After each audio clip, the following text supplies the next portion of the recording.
भगवान विष्णु और माता सीता लक्ष्मी जी का अवतार थे। श्री राम का जन्म अयोध्या के राजा दशरथ के पुत्र के रूप में हुआ था। वहीं माता सीता के जन्म से जुड़ी बहुत सी कथाएं हैं, जिनमें से प्रचलित वाल्मीकि रामायण की एक कथा के अनुसार माता सीता पृथ्वी से उत्पन्न हुई थी। कहा जाता है एक बार मिथिला में पड़े भयंकर सूखे से राजा जनक बेहद परेशान हो गए थे।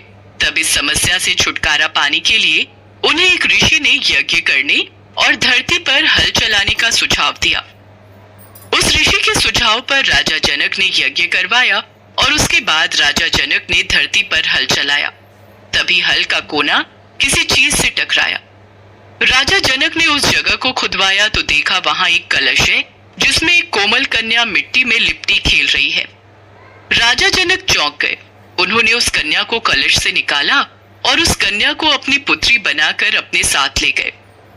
हल्के शीत के टकराने से वह कलश मिला था जिससे सीता प्रकट हुई थी, इसलिए कन्या का नाम सीता रखा गया। राजा जनक के पास भगवान शिव का पिनाक धनुष था, जिसे कोई नहीं उठा पाता था। एक बार अचानक बाल्यावस्था में देवी सीता ने खेल खेल में उस धनुष को उठा लिया, जिसको देखकर राजा जनक आश्चर्यचकित हो गए। महारानी, हमारी सीता कोई साधारण बालिका नहीं है। देखो, सीता ने भगवान शिव के शक्तिशाली धनुष को आसानी से उठा लिया, जिसे बड़े बड़े महारथी नहीं उठा सकते। हमारे मन में एक विचार आया है महारानी। कैसा विचार स्वामी? महारानी, हमारी सीता जब बड़ी होगी तो मैं चाहता हूँ कि हमारी सीता के लिए सुयोग्य वर मिले, जो कि कोई साधारण नहीं बल्कि सुयोग्य यशस्वी राजकुमार हो। इसलिए मैं प्रतिज्ञा लेता हूँ कि हमारी बेटी सीता का विवाह उसी से होगा जो भगवान शिव के इस धनुष को उठाकर इस पर प्रत्यंचा चढ़ाएगा। हमारी बेटी उसी के गले में वरमाला डालेगी और उसी से हम अपनी पुत्री का विवाह करेंगे। बेटी के बड़े होने के बाद उसके विवाह की बात को सोचकर ही मेरा तो कलेजा बैठ रहा है। बेटियां तो बहुत जल्दी बड़ी हो जाती हैं, पता ही नहीं चलेगा हमारी सीता कब विवाह योग्य हो जाएगी। महारानी सुनैना की बात सुनकर राजा जनक भी भावुक हो जाते हैं। धीरे धीरे समय बीतता है और सीता बड़ी हो जाती है। सीता की छोटी बहनें मांडवी, उर्मिला तथा श्रुतकीर्ति भी बड़ी हो गई थी। महारानी सुनैना, हमारी सीता अब विवाह योग्य हो गई है। मुझे लगता है प्रतिज्ञा के अनुसार हमें अपनी पुत्री सीता के स्वयंवर की तैयारियां प्रारंभ कर देनी चाहिए। आज मैं भी आपसे इसी विषय में बात करना चाहती थी। सीता के साथ साथ उर्मिला, मांडवी और श्रुतकीर्ति भी बड़ी हो गई हैं। ठीक है महारानी, मैं आज ही सीता के स्वयंवर की तैयारी प्रारंभ कर देता हूँ। कोई भी स्वयंवर में आने से न रहे। बड़े बड़े राजाओं के पास हमें स्वयंवर के लिए न्योता भिजवाना है। बहुत तैयारी करनी है। कुशध्वज, शीघ्र ही तैयारी में लग जाओ। जो आज्ञा भ्राताश्री। कुशध्वज राजा जनक के छोटे भाई थे। उनकी दो पुत्रियां थीं, मांडवी और श्रुतकीर्ति। वे दोनों भी सीता जी के विवाह के समय विवाह लायक थी।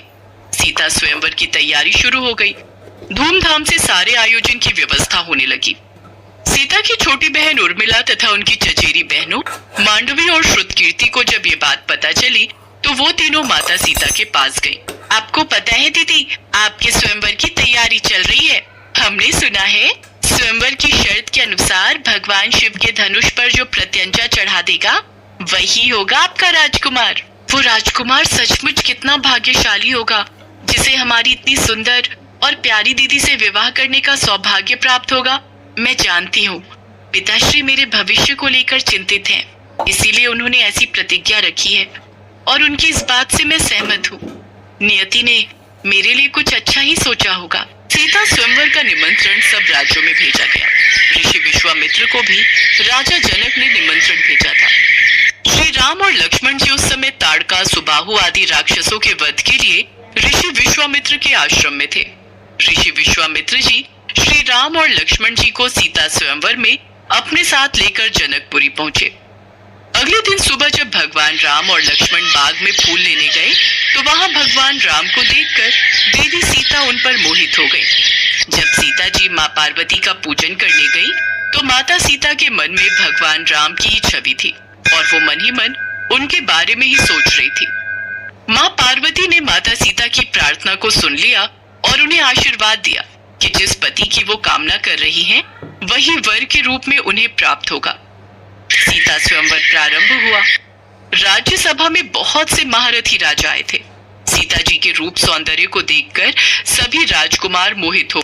सभा में उपस्थित सभी महारथी व पराक्रमी राजाओं को राजा जनक का सादर प्रणाम। आप सबका मेरी पुत्री सीता के स्वयंवर में हार्दिक स्वागत है।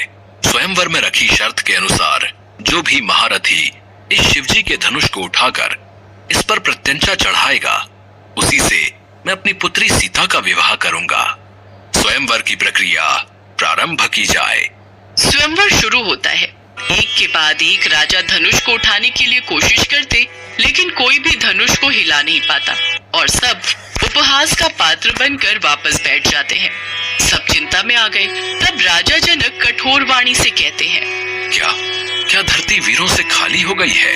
क्या इस सभा में कोई भी ऐसा महारथी नहीं है जो शिवजी के इस धनुष को उठा सके? राजा जनक की बात सुनकर लक्ष्मण क्रोध में आ गए और सभा के बीच उठकर बोले, श्री राम के सभा में होते हुए आप ऐसा कैसे कह सकते हैं? हे राजा जनक, अगर मुझे श्री राम आज्ञा दें तो मैं ब्रह्मांड को गेंद की तरह उठा लूं। शिवजी का पिनाक धनुष कौन सी चीज है? लक्ष्मण, क्रोध में नहीं आओ। पुत्र राम, जाओ भगवान शिव के उस धनुष पर प्रत्यंचा चढ़ाओ और राजा जनक की चिंता को दूर करो। जो आज्ञा गुरुदेव। ऋषि विश्वामित्र की आज्ञा पर प्रभु श्री राम अपने सिंहासन से उठे और धनुष के पास पहुंचे। सभा में बैठे सभी राजा जोर जोर से हंसने लगे। लो, अब ये भी अपना पराक्रम दिखाएंगे। अब चिड़िया पहाड़ उठाने चली है। श्री राम ने धनुष को प्रणाम किया और फुर्ती से धनुष उठाया। उन्होंने धनुष को कब उठाया, कब चढ़ाया और कब खींचा, किसी को पता ही नहीं चला। उन्होंने धनुष को क्षण भर में बीच में से तोड़ डाला। सभा में उपस्थित माता सीता और उनके परिवार के सभी सदस्यों के चेहरे पर खुशी की लहर आ गई। इसके पश्चात माता सीता ने श्री राम को जयमाला पहना दी। शिव जी के धनुष का टूटना सुनकर भगवान परशुराम जी आ गए। राजा जनक ने प्रणाम किया और परशुराम ने सीता जी को आशीर्वाद दिया। धनुष के टुकड़े पड़े देखकर भगवान परशुराम क्रोधित हो गए। रे मूर्ख जनक, बता धनुष को किसने तोड़ा? धनुष तोड़ने वाला सहस्त्र बाहु के समान मेरा दुश्मन है। एक पुराने धनुष के टूटने पर इतना क्रोध? हमने बचपन में बहुत सी धनुइयां तोड़ी हैं। श्री राम के लिए सभी धनुष एक समान हैं। धनुष पुराना था, छूते ही टूट गया। इसमें श्री राम का कोई दोष नहीं है। मूर्ख बालक, तू मेरे क्रोध को नहीं जानता। मैंने पृथ्वी को क्षत्रिय विहीन कर दिया था। अपने फरसे से मैंने सहस्त्र बाहु की भुजाओं को काटा था। मुनिवर, आप बार बार मुझे कुल्हाड़ी दिखाते हैं। आप मुझे डराने की चेष्टा कर रहे हैं। ये बालक बहुत उद्दंड, मूर्ख और निडर है। शिव धनुष को मैंने तोड़ा है। अच्छा, तो फिर तो तुम्हें मुझसे युद्ध करना होगा।